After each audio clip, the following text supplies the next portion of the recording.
লালু বেটা জোয়ান পোলা বইটা ধরস না। আই বইটে ধরি, বাইশ তো আয় বললো, আর মাত্র কয়েক মাস বাকি। হাইরে মাঝির পোলা ঢুল বাজায় গাধা। কাল থেকে রশিদপুর মেলা, জব্বার চাচা সংবাদ পাঠাইছে, লাঠি খেলায় তোর ঢোল বাজার লাগবো। কোনো সমস্যা নাই, চাচারে কইও আমি রাজি। মাথা ফেটে গেল তো। হ্যাঁ তাই তো দেখছি। মাথায় সেলাই লাগবে, লোকটাকে ডাকো তো। এই যে ঢুলি, রাজকন্যা তোমাকে ডাকে। আরে ও লালু, এই মায়া না প্রতি বছর বাইশে মালা দেয়। হ, তোমার তো মাথা ফেটে গেছে। ও কিছু না, আমি দেখলাম তো, খুব জোরে লেগেছে। এই যে ঠিক হয়ে যাবে।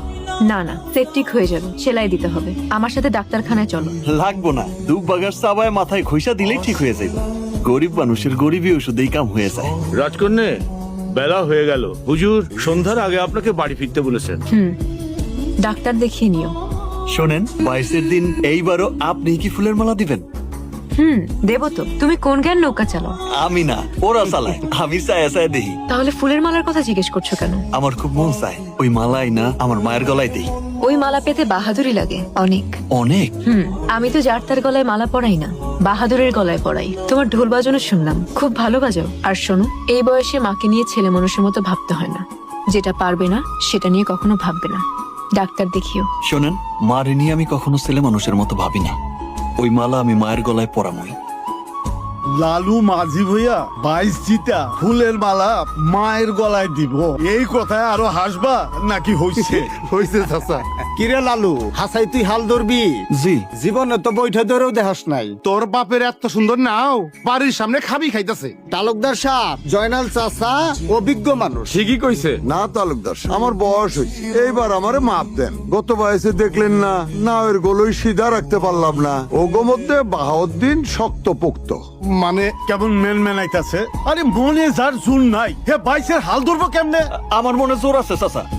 জয়নাল, লালুরে তুই আর করতে পারবা? তালুকদার সাহেব, মনের জোর হইল আসল কথা। লালু যখন সাহস করছে তখন ইনশাল্লাহ। গত 30 বছরে একটা পুরস্কারও আনতে পারি নাই, এইবার যদি আনতে পারোস 3 বিঘা ফসলি জমি দিলাম।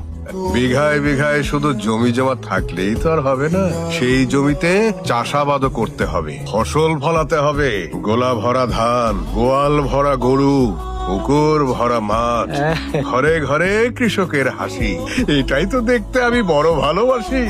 জি খন্দকার সাহেব, আপনার ভালোবাসাই তো আমাদের বাইচা থাকা।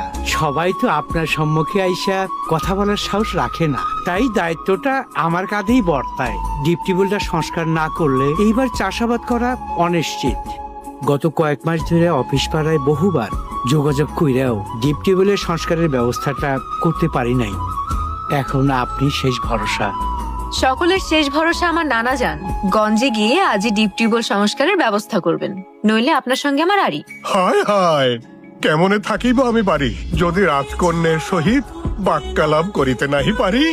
মেম্বার, নিশ্চিন্তে বাড়ি ফিরে যাও, সকলকে জানিয়ে দাও ডিপ টিউবওয়েল সংস্কারের কাজ হবেই হবে। এই বুড়ো, পলক্ষীন দৃষ্টিতে কি দেখছো? দেখছি আমার মাতা খাদিজা বেগম, আমার কন্যা তোহরা বালকে